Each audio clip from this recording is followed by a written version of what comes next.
सभी को जय माता दी।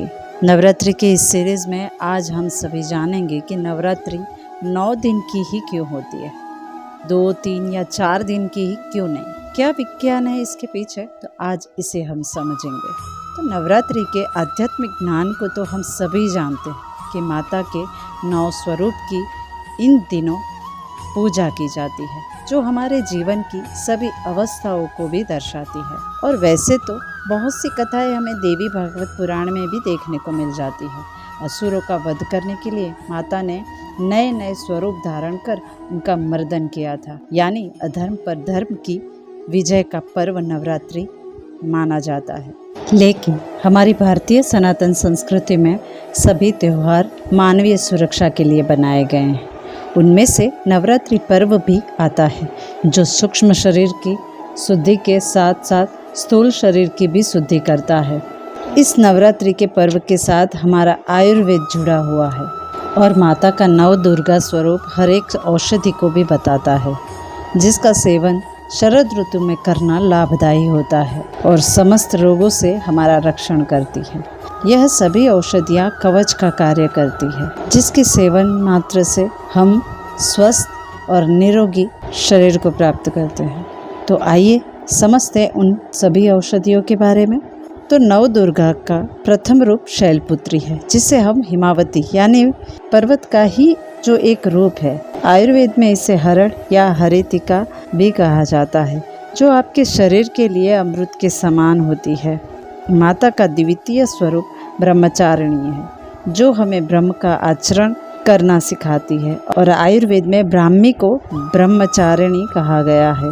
ब्राह्मी स्मरण शक्ति को बढ़ाती है, आपके स्वर को शुद्ध करती है, जो आपके रक्त को शुद्ध करती है, जिससे आपकी मानसिक शक्ति बढ़ती है। माता का तीसरा स्वरूप चंद्रघंटा है, जो हमें मन को नियंत्रण कैसे करना चाहिए ये सिखाती है।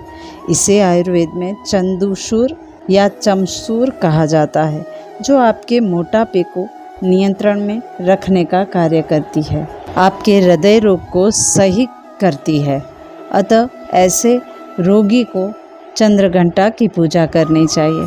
माता का चतुर्थ रूप कुष्मांडा है, जो आंतरिक गुणों का विकास करने में सहायक होती है, जिसे आयुर्वेद में पेथा भी कहा जाता है।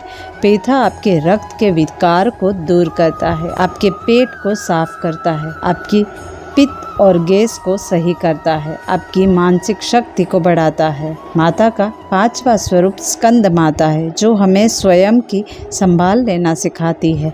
हमारे वैदिक ग्रंथ के उपवेद आयुर्वेद में माता का यह स्वरूप अलसी के नाम से जाना जाता है। अलसी के गुण हम सभी जानते ही हैं। अलसी वात पित्त कफ नाशक औषधि है। माता का छठा रूप कात्यायनी माता है, जो हमारे अंदर देने की वृत्ति को बढ़ाती है, जिसे आयुर्वेद में मोया या मासिका भी कहा जाता है, जो पित्त और कफ नाशक है। माता का सप्तम रूप कालरात्रि माता है, जो हमें समय का सदुपयोग करना सिखाती है, जिनको आयुर्वेद में नागदौन के रूप से भी जाना जाता है, जो मन और मस्तिष्क के सभी विकारों को दूर करती है। माता का अष्टम रूप महागौरी है। माता का यह रूप हमें आत्मज्ञान की प्राप्ति कराता है, जिनका आयुर्वेद में तुलसी का स्वरूप है। तुलसी सभी प्रकार के रक्त को साफ करती है। माता का नववा स्वरूप सिद्धिदात्री है, जो हमें सभी इच्छाओं की प्राप्ति कराती है, जो आयुर्वेद में शतावरी के नाम से माता विद्यमान है। शतावरी बुद्धि बल को प्रदान करती है, मानसिक बल देने वाली है, जो पित्तनाशक है। तो इस प्रकार से 9 औषधि के रूप में माता के स्वरूप बताए गए हैं, जो हमारे स्वास्थ्य को भी सही करते हैं। और इसके साथ हम 9 दिन तक व्रत उपवास भी करते हैं, जिससे हम कछुए की भांति हमारी सभी इंद्रियों को संकुचित कर सके और जिसके कारण हमें लंबा आयुष्य प्रदान हो। और 9 दिन व्रत उपवास करने से हमारे पाचन तंत्र की शुद्धि हो सके और क्योंकि इन दिनों पित्त के प्रकोप के कारण आहार करना आयुर्वेद में वर्जित बताया गया है। जितनी हो सके उतनी शीतल प्रकृति की चीज़ें और सात्विक चीज़ें लेने का विधान मिलता है।